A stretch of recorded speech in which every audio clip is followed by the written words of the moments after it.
Bismillahirrahmanirrahim. Assalamualaikum warahmatullahi wabarakatuh. Gimana kabarnya semuanya? Insya Allah sehat ya. Nah, di video kali ini kami dari kelompok 5 akan membahas tentang kontrak internasional dalam hukum perdata internasional. Nah, saya Zerfan Fadlur Rahman sebagai moderator. Saya ditemani teman-teman saya. Ada Aditya Putri Fauzia, ada Ari Budiman, Dinar Nur Aulia, Eka Tirta Wiguna, Ana Ishak, Fadli Maghribi, dan Gali Rakasiwi. Nah, apa saja sih yang akan kita bahas di kontrak internasional ini? Yang pertama, yang pastinya ada pengertian kontrak internasional itu sendiri. Yang kedua, ada kontrak internasional dalam sistem hukum, baik di civil law ataupun di common law. Nah, yang ketiga, ada indikator kontrak internasional. Dan yang terakhir, ada prinsip-prinsip kontrak internasional dalam UNITROIT. Nah, di situ juga kita bakal bahas tentang apa itu UNITROIT, latar belakangnya, atau penerapan prinsip-prinsip hukumnya itu di Indonesia kayak gitu. Pengertian kontrak internasional. Kontrak internasional adalah suatu kontrak yang di dalamnya terdapat unsur asing atau foreign element. Berbeda dengan perjanjian internasional, walaupun terkadang keduanya sering disamakan. Titik perbedaannya terdapat pada kontrak tunduk pada aturan hukum perdata atau kontrak nasional. Sedangkan perjanjian internasional sifat muatannya di bidang publik, maka otomatis perjanjian internasional tunduk pada hukum publik.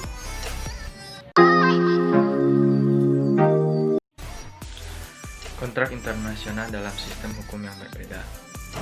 Nah, dari beberapa sistem hukum yang ada di dunia, potensi yang sangat berpengaruh terhadap kontrak internasional itu ada dua.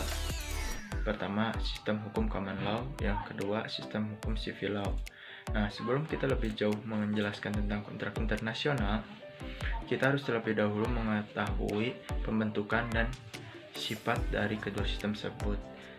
Yang pertama yaitu sistem hukum common law. Menurut definisinya, sistem hukum common law adalah hukum yang dibuat berdasarkan putusan-putusan hakim terlebih dahulu, yang selanjutnya putusan-putusan tersebut berlaku sebagai hukum dalam masyarakat. Nah, berdasarkan pembentukan hukum sistem hukum common law, nah sifatnya itu tidak tertulis, yang mana putusan yang tertinggi yaitu berada pada hakim yang terlebih dahulu. Nah, contohnya Indonesia menganut sistem hukum common law. Mengapa Indonesia menganut sistem hukum common law? Karena Indonesia dahulunya dijajah oleh Belanda dan sistem hukum yang dianutnya itu adalah sistem hukum Belanda. Nah, sedangkan sistem hukum civil law menurut definisinya adalah hukum yang dibuat berdasarkan kodifikasi hukum yang dilakukan lembaga legislatif, sifatnya itu tertulis. Nah, dalam memutuskan suatu perkara, hakim tidak terikat kepada asas presiden dan undang-undang menjadi sumber hukum utama.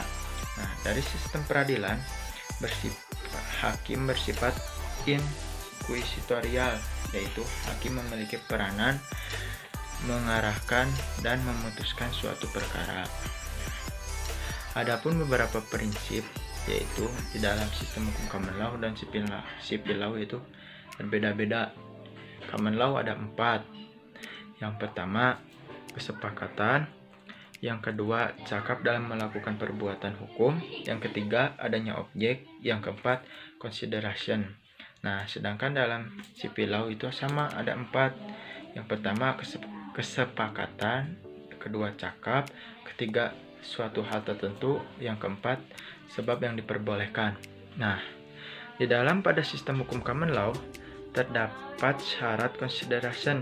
Nah, syarat ini yang membedakan antara kedua sistem tersebut.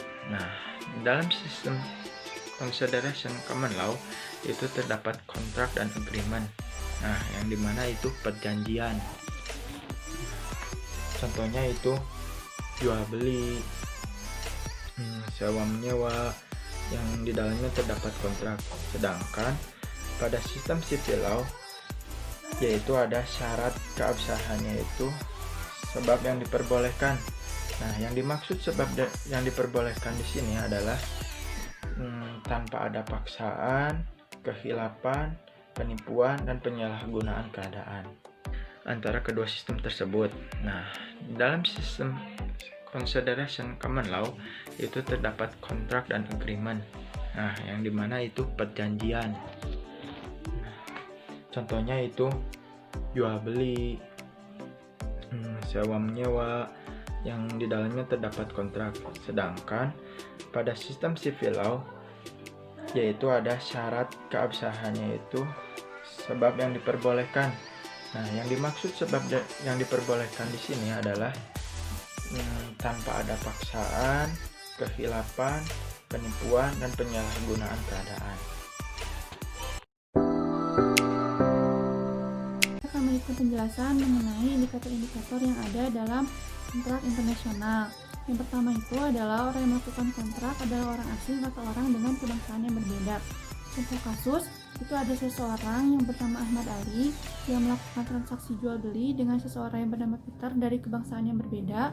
Lalu transaksi ini dilakukan di Mataram. Nah, pada suatu saat terjadi sengketa di antara mereka berdua yang menyebabkan Ahmad Ali ini menggugat Peter di PN Mataram. PN Mataram pun mempermasalahkan mengenai keabsahan usia Peter karena pada saat itu ia berusia 19 tahun, sedangkan di negara itu seseorang dianggap dewasa ketika sudah berusia 21 tahun. Lalu yang kedua itu adalah domisili dari pihak-pihak yang terkait. Untuk kasus lain itu adalah ada seseorang yang bernama Haji Hasan yang melakukan tamasya ke Prancis bersama keluarganya. Lalu di perjalanan ia merasakan sakit keras dan kemudian ia membuat surat wasiat. Nah, apakah surat wasiat ini dibuat di hadapan pejabat pembuat testamen atau tidak, untuk mengetahui mengenai syarat mengenai sah atau tidaknya dari si surat wasiat tersebut. Lalu yang ketiga itu adalah tempat letaknya barang. Contohnya adalah misalkan saya membeli suatu barang di Roma, yaitu surat-surat berharga. Nah, surat-surat berharga ini pembeliannya apakah sudah termasuk pemindahan barang, atau pemindahan barang baru dilakukan ketika barang tersebut sudah sampai ke Indonesia. Lalu yang keempat itu adalah tempat dilangsungkannya perbuatan. Contohnya ada seseorang WNI yang menikah dengan WNI juga, tapi pernikahan tersebut dilangsungkan di Jepang. Nah, nanti akan ditinjau kembali mengenai sah atau tidaknya perkawinan yang dilakukan tersebut. Sekian dari saya. Selanjutnya, secara substansi hukum dikelompokkan menjadi dua. Yang pertama, kelompok hukum yang berisi ketentuan-ketentuan untuk menyelesaikan persoalan-persoalan intern. Yang kedua, kelompok hukum yang berisikan ketentuan-ketentuan untuk mengatur dan menyelesaikan masalah yang mengandung unsur asing, untuk menetapkan hukum mana yang berlaku terhadap hubungan yang tidak termasuk kelompok pertama. Secara umum, terdapat dua prinsip fundamental hukum kontrak internasional. Yang pertama, prinsip kedaulatan. Yang kedua, prinsip dasar kebebasan berkontrak. Bismillahirrahmanirrahim. Melanjutkan, saya akan sedikit menjelaskan tentang prinsip-prinsip hukum kontrak dalam unit rate. Pertama adalah pengertian latar belakang unit rate. Unit rate adalah sebuah organisasi antar pemerintah yang sifatnya independen. Awalnya terbentuknya ketika UNCITRAL pada tahun 1926 sebagai suatu badan pelengkap Liga Bangsa-Bangsa. Ketika LBB bubar atau Liga Bangsa-Bangsa itu bubar, unit rate dibentuk kembali pada tahun 1940 berdasarkan suatu perjanjian multilateral, yakni Statuta Unit Rate, dengan berkedudukan waktu itu di kota Roma dan memiliki tujuan. Salah satu tujuannya itu pembentukannya pembentukan mengharmonisasi dan mengkoordinasikan hukum privat atau khususnya hukum komersial atau di bidang dagang di antara negara atau di antara sekelompok negara. Sedangkan keanggotaannya terbatas hanya untuk negara-negara yang menundukkan dirinya kepada statuta. Sedangkan latar belakangnya adalah meneliti cara untuk melakukan harmonisasi dan mengkoordinasi hukum perdata di negara-negara dan perserikatan negara di dunia, serta mempersiapkan secara bertahap penerimaan oleh berbagai negara mengenai aturan hukum perdata yang bersifat menyeluruh atau seragam gitu. Di Indonesia sendiri pada tanggal 2 bulan September 2008 sudah mengesahkan Satwa Unit Rate dengan peraturan Presiden nomor 59 tahun 2008 tentang pengesahan Statute of the International Institute for the Unification of Private Law. Hukum kontrak internasional terwujud dalam Lex Mercantoria atau hukum kebiasaan dagang, dimaksudkan guna menyamaratakan berbagai sistem hukum yang ada di dunia. Prinsip kedua, prinsip kekuatan mengikat. Praktik kebiasaan dagang merupakan prinsip yang disebut pula keterbukaan ini didasarkan pertimbangan kebiasaan dagang bukan hanya secara fakta mengikat, ia juga berkembang dari waktu ke waktu. Assalamualaikum warahmatullahi wabarakatuh. Saya Fadil Magribi menjelaskan tentang pembagian kontrak. Berbicara dengan hukum kontrak, artinya berbicara mengenai dua hal. Yang pertama, teori mendasarkan pembentukan suatu kontrak, dan yang kedua adalah isi dari kontrak tersebut. Nah, sumber utama dari suatu kontrak adalah atau perjanjian.